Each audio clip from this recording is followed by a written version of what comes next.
Well, first of all, congratulations for the album. I Thanks, really like Jordy. it, and well, it's an album like the energy. It's ultra powerful with the guitar riffs and the voice and everything.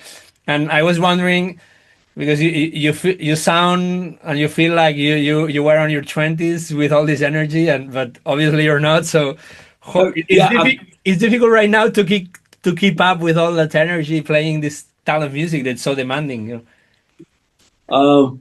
yeah. Well, thank you very much for saying that you enjoy the energy and everything else that you've said, which is lovely. Um, yeah. Well, I mean, I'm still very, very, very, very, very enthusiastic about music. I mean, like music is my life, so I don't even think about the energy of it. It just sort of naturally happens. I love gigging. I Uh-huh. love playing. I love writing. I love everything to do with the music industry. I love everything to do with the arts. In fact, so it's a natural energy that comes around. We didn't set out to record an energetic album. It just kind of naturally evolved that way. Um, we just we had an abundance of songs to pick, and we just sort of picked the songs that we thought. I mean, I wrote the record in its entirety with Simon McBride from Deep Purple. So Simon and I just basically picked the songs that we liked the sound of. We didn't. We wanted to create a modern sound. That's the only bit that might have been slightly sort of orchestrated and contrived. We said, we definitely wanted to have a modern slant on it. But we just let it progress itself. We just said, that we wanted to keep the song short. We didn't want a big long solos. We wanted to inject some sort of new sounds into it with Simon's ability to make guitars sound like multi instruments. I mean, everything you hear on it is a guitar effect. Simon used all his expertise, both as a guitar player and as a sort of producer stroke engineer, to produce all these tremendous sounds. And then we just let the thing naturally evolve itself, and out came bang, and we were very, very, very pleased with it. And so far the response from everyone has been immense. That you've come up with something new here, Ray. Some people have said, how did you come up with a new sound? I don't really think we've come up with a new sound, Jody. I think that maybe in comparison to other Sweet Savage albums, it just sounds different. But I don't for 1 minute want to take any credit to think that we've invented a new sound, because we certainly haven't.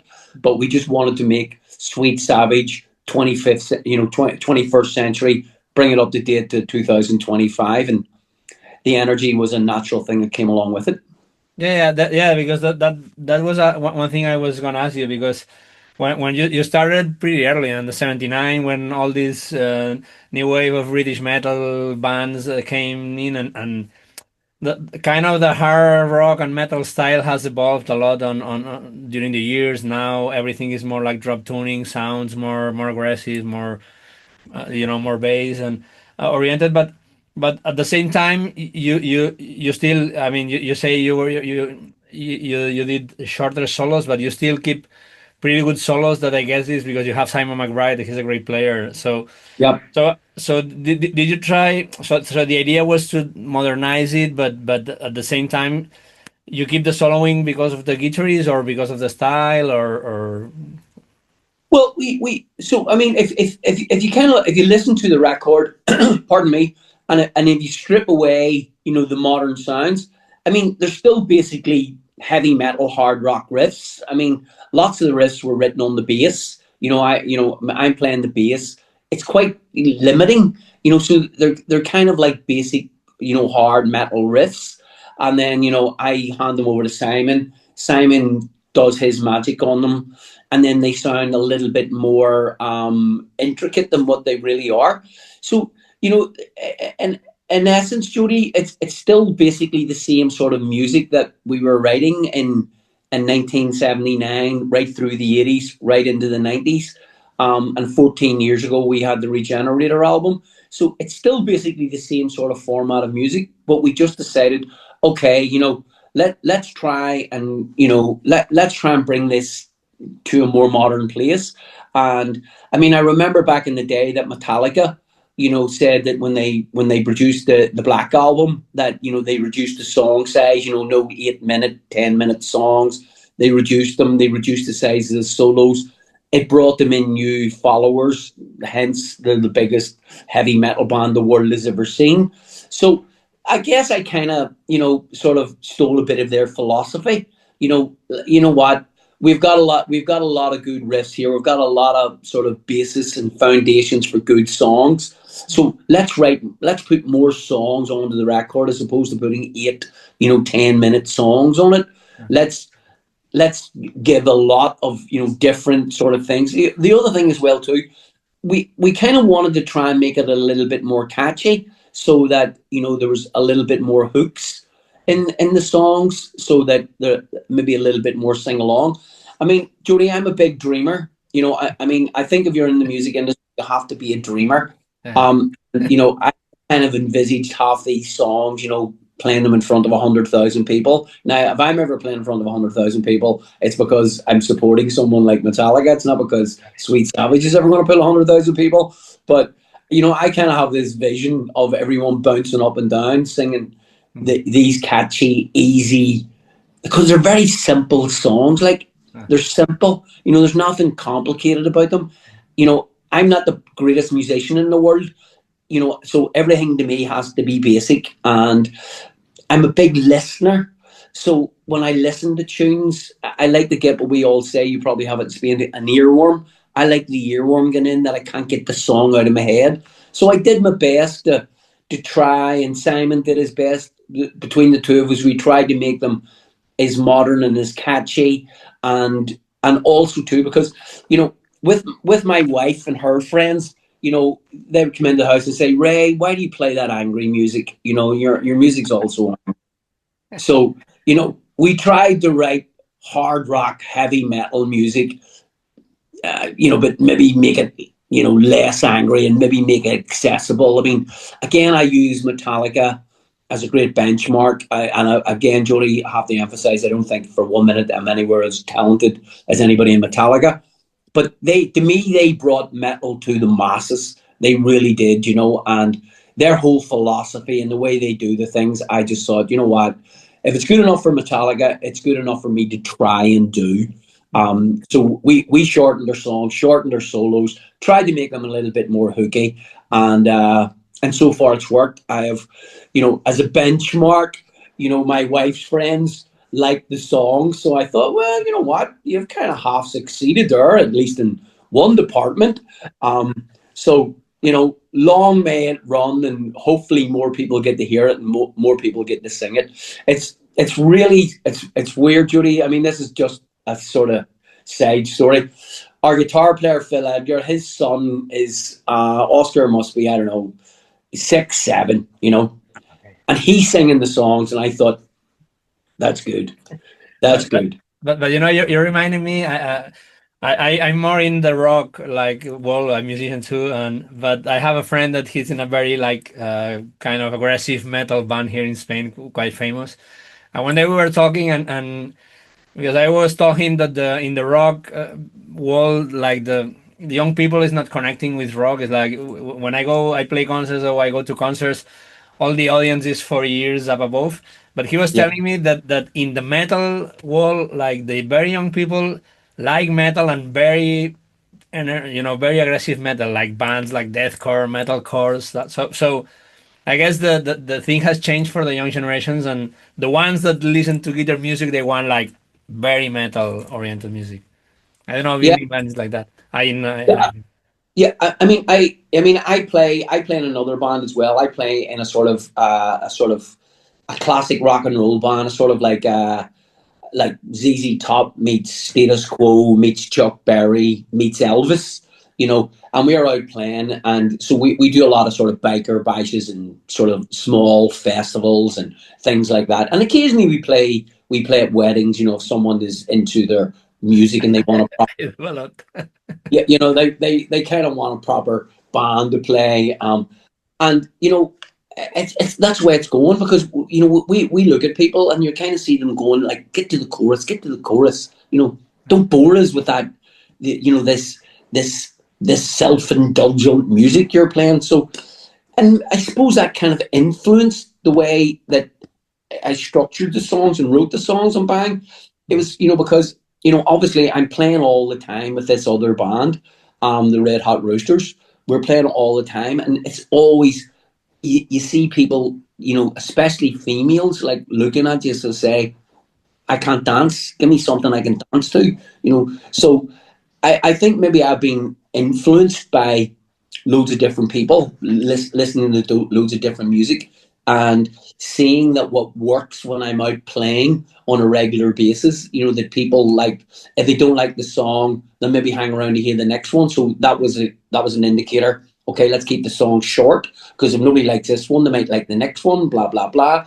And the other thing as well too, then, if we're going to give a record, let's give a record with many tunes on it as opposed to a half a dozen, because that way there's a better chance that people might like your record. So that's kind of the way it sort of came about. Yeah, I we mean, have to. You have to adapt to the things. And yeah, I do a lot of weddings here. All the weddings is like pop, Spanish pop music most of all, so it's terrible. But anyway, that's another theme. So I want to talk about Simon because Simon got in Deep Purple. So is Simon gonna be part of Sweet Savage or not? And also, are you planning like going on tour, presenting the album? Is he gonna be on the tour or not? Can you tell me a little bit of? no, well, in answer to the first part of your question, no, Simon is not going to be part of Sweet Savage. He's going to do a gig with us. So we're going to do a gig in Ireland. He might do a couple of gigs with us in Ireland. But from I think it's next February until next November, Deep Purple are on tour, world tour. Um, so he is not going to be available at all. Simon will be doing well if he's back in Ireland for 2 weeks, in between wherever he's going to throughout his world tour. So he'll not be doing that. Answer to your second question, yeah, we really want to get out and tour this. We're negotiating at the minute about getting out. We start in Ireland in December. So we're going to do an Irish tour. That's kind of going to be a bit of a, let's play the record. Let's see what songs go down well. Let's see what songs come across well live. We have a lot of old material which our followers. I don't even like using the word fans, because it sounds like something that Taylor Swift would say. So our supporters, because I like to think we're like more of a football team. Our supporters have some of the old songs like Killing Time, Eye of the Storm, Vengeance, Regenerator. There's a lot of old classics, which, I mean, even to this day, people are saying to me, if you go out, will you still play? And they name their favourite tracks. So we're going to go out and we're going to play a load of them. So we're going to go out and probably play the album in its entirety, see how it comes across live, pick out a half a dozen tracks, and then amalgamate them with some of the old stuff, and hopefully take it out all over Europe and anywhere else. I mean, the Bang Records actually weirdly, it's selling well in Mexico. So I don't know if I'll get to South America. I've never been, well, I've been to South America on holiday. I've never been to do a gig, but I would certainly love to go to South America and gig. But I do want to get out around all of Europe. I am expecting that we will get to the usual, Germany, Belgium, France, Luxembourg, Holland. I've never got to do, I actually played at a wedding in Spain. Oh. Um, Many, many years ago, and it's the only gig I've ever got to do in Spain. And Ireland is obviously my favorite country in the world. Spain is my second favorite country in the world. And would I love to go to Madrid? I would just love it. I would love the gig in Spain. I would love to do anything in Spain.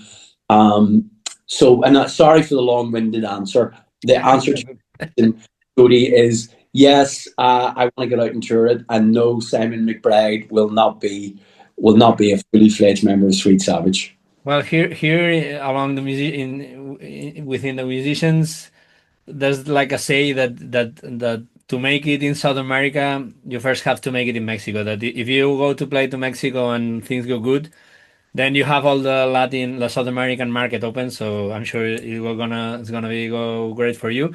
And I was thinking today, lot of bands, like I would say mostly of the bands. even in the metal business. They are doing the gigs with a lot of like backing vocals recorded, and if you go like with one guitar, probably there's also some other guitars to make it like sound so powerful as because like your album, it's like the production, it sounds huge. You listen to. So what's your plans on that? You're planning go with an extra guitarist or some backing vocals, or go just one guitar, and how's your point of view? Well, I tell you, Judy, and I'm always 100% honest, so I'll be 100% honest. We have thought about it. We are still thinking about it. But if I was to be honest with you, I'm nervous about it because I've never done it. I would hate to do it and make a fool of myself that something goes wrong. All my life, I have played live, even with my other band that I play with on a regular basis, the Red Hot Roosters. We're very much a jam band. If the song's going well, we extend the verse, we extend. We do a double chorus. We give each other signals and we carry on. That's the way I have played all my life. I'm very nervous about playing to a click track and being regimented and stuck in this gap. I like the idea of bringing out, especially the noises and of the backing track. Don't need to worry about the backing vocals. Phil Edgar is an incredible singer. Marty McCluskey, our drummer, is an incredible singer. So we're well sorted with the backing vocals. The only reason we were considering it is because of the noises, the guitar effects noises. We are probably gonna look for another guitar player. If you have any great Spanish guitar players that plays similar to Simon McBride, please pass on my details. We are actively now looking for a guitar player. It's hard. I mean, as probably as you can appreciate, Jody, Ireland's a very small place. Northern Ireland's an even smaller place. We only have a population of 1.9 million in the whole country. So it is very, very, very hard to get a hard rock, heavy metal guitar player in Ireland. So we're kind of at a loss for that. We don't know what we're going to do because Sweet Savage has always been a 4-piece. We've went out and we've done a few sort of gigs and festivals as a 3-piece because we just don't want to take anybody. Like, there's no point in me going out and going to a guy that has spent his life playing in a wedding band and then ask them to join a heavy metal band where it's like, okay, dude, you need to bring something to the table. This is not like learn a song and you need to bring something. We'd like you to come along and maybe and change the song to something very obvious which we didn't see because we've been playing this song for an amount of years. I would like someone to come in with fresh ears and bring something to the table. So we would like to have another guitar player, but at the moment we're finding it difficult to find one. One thing that shocked me, like when I was preparing the interview, is that you have been around for like more than 40 years, but your album career is not very prolific. Like this is your fourth album, I think. So I would like to know why is that you didn't make more albums, or what? Well, it's so. So you know our history, Jordy, as in Northern Ireland. We had troubles. We had a small war. Yeah, like the trouble you call the Yeah, trouble, the conflict. Yeah, I know. Yeah. yeah. So all that went on. Was going on in the sort of from the late '60s through the '70s, through the '80s, and through basically nearly all the '90s. So when we formed the band, when Vivian Campbell and I, so Vivian Campbell, who's the Def Leppard. The Def Leppard. Yeah. So when Viv and I formed the band, it was end of the '70s, start of the '80s. We were just kids, and all we wanted to do was play school dances. We played Thin Lizzy covers, Black Sabbath, Deep Purple, all the classic sort of covers. And we never, we thought we'll do this, and then we'll go to university and we'll say bye bye to it and all this caper. And then it got very, we thought, well, let's write a song. And we wrote a song. It was like, wow, that wasn't hard. And then we wrote another, and wow, that wasn't hard. And we started playing, and we would say to people, this is our own song. And we'd play it, in between a Thin Lizzy song and a Deep Purple song. And people come and say, oh, your own song's really good. Wow. So we decided we would do a demo. So we did a demo, and we sent the demo to the Friday Rock Show, Tommy Vance, BBC Friday night legendary show, and they give us a show on a Friday night, which was unheard of for an Irish band to be going to the BBC in London to record a hard rock music session. And we went over there, big adventure, renting a van. We weren't even old enough to rent a van. We had to get someone to rent the van for us, drive us to London. And then we got an interest from the record labels, and they said, can you send us more stuff? We couldn't do it, Geordie, because we didn't have the money. We were working class kids. I had to borrow the money off my parents for my bit for the demo. So I couldn't go back to my parents, who were just ordinary working people, and say, hey, can I borrow another couple of £100? Because back then, a couple of £100 was like a couple of million to them. And then we couldn't get the record. The record companies wouldn't come to Northern Ireland. They were frightened. And I don't blame them. On the news, there was bombs, there was shootings, there was killings, there was car bombs, and nobody, and basically Ireland was near enough at conflict with England. So all the record labels are based in England. They're all English. The guys wouldn't come. So we got stuck in a stalemate. We had no money to do new demos, and we couldn't get the record labels to come to us. And then basically the new wave of heavy metal, it had left the station, and we weren't on the train. Wow. It was gone. So we lost the moment, and then we just struggled on and got some money together and went over and did silly little tours. And, by then it was all over. We had missed the boat. It was gone.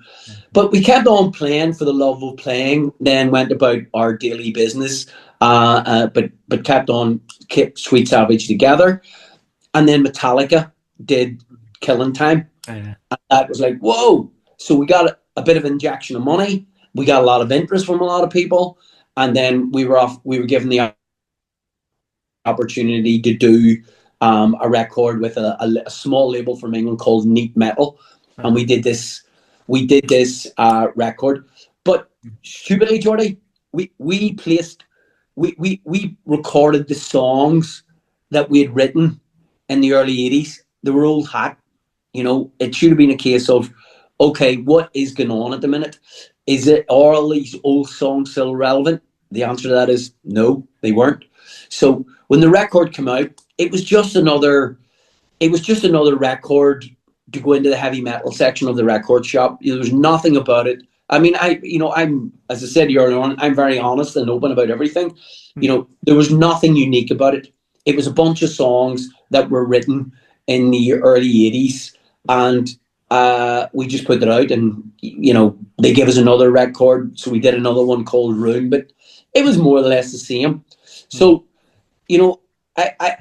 I'm not bitter about it, or I don't cry in my tea over it, but I do think that the band, if we'd have got a record deal in 1981, 82, 83, I think we would have went on to do really good things. And why I think that is because, if a band like Metallica thought the song Killing Time, and Metallica took 3 songs, and only used one though, they used Killing Time, but they took 3 songs to listen to and look at. So if they thought the material was good enough, and then, we had Vivian Campbell, who went on to become a metal guitar hero.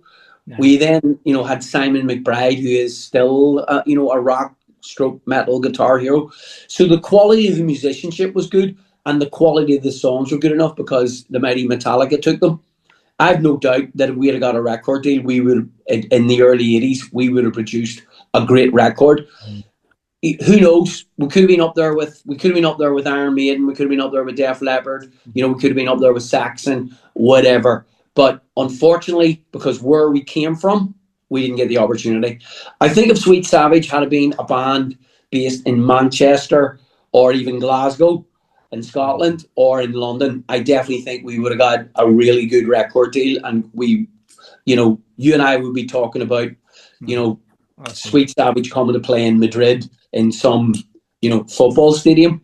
But unfortunately, where we were, we couldn't get anyone to come and see us, listen to us, and we certainly couldn't afford to do any more demo tapes.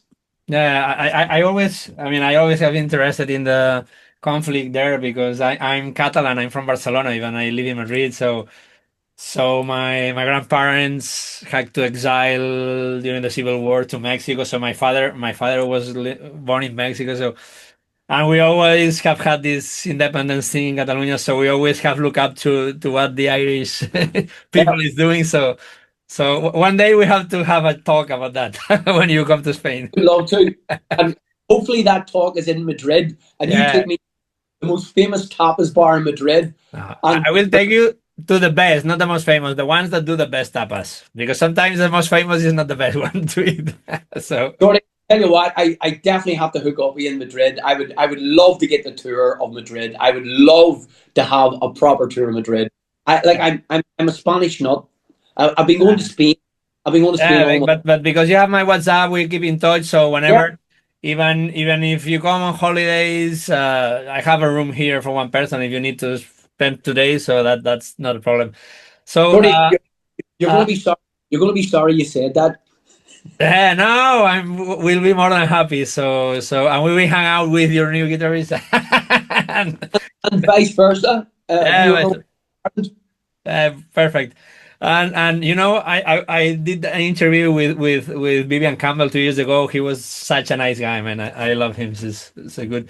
So so what you were talking from this about your career, but you had the chance. I think you went on tour for like a whole tour with Thin Lizzy, right? Opening in the yeah, Renegade tour. And how yeah. was that? Because I love Thin Lizzy and Phil Lynott, so that might be like a great experience, right?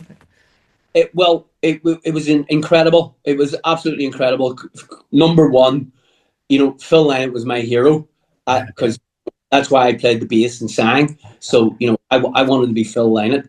Um, so to go on tour with Thin Lizzy was just incredible because every night I got to hang out with my hero for 6 weeks. Um, and every night was just incredible. I mean, we were all very young.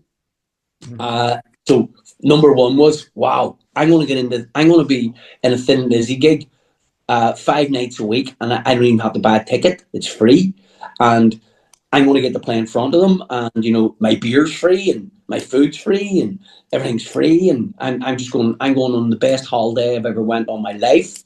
So, and Thin Lizzy treated us unbelievably well because we had no money, we had nothing. We were in a rickety Ford Transit van which didn't even have a passenger seat.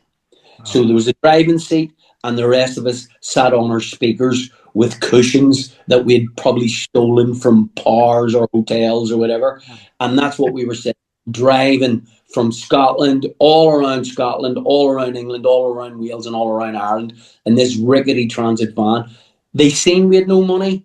The road crew were good to us. We didn't have to pay for follow spots. We didn't have to pay for the monitor guy. We didn't have to do any of that shit because they seen we were genuinely trying to get a record deal. mhm. And I mean, there are recordings which we were kind of half using as demos, recorded from the live desk because, as I said earlier, we couldn't afford to go back into the studio. And Phil Lynott had seen that, and he was as good as was physically possible for him to be good. I mean, you know, I remember it was the first time I'd ever seen a radio guitar system, and Phil had one. And I remember I was in awe, and he said, "Sure, come down tomorrow. We come out to sound check and then have a go." So I got to get out and play with Thin Lizzy, with Phil's bass on, and Snowy White, Scott Gorham, Brian Downey, Darren Wharton, and here's me standing playing Thin Lizzy tunes. I mean, it was a movie. It was Like like a a Hollywood. dream come true. Yeah, Really, it was just like a Hollywood movie. Um, so they were just so good days. And to do, and they were probably at their peak. So like I can't really remember. I think we did 5 nights to Hammersmith Odeon, which was like that was that's serious business. Nearly every city was 2 nights. Like 2 nights in Manchester Apollo, 2 nights in the Glasgow, and I got to play venues that don't even exist anymore. Legendary venues like the Glasgow Apollo, which now is a car park, and that's the famous venue where Status Quo recorded their famous live album, and the top balcony went up and down, as the punters jumped. I mean, I got to see so much on going out with Thin Lizzy. It was incredible, and I did a couple of sort of half tours with Motorhead, and Motorhead was the same. Lemmy was the Yeah, same. yeah. Uh-huh. Yeah, they seen that. Look, we've got four dudes from Belfast here.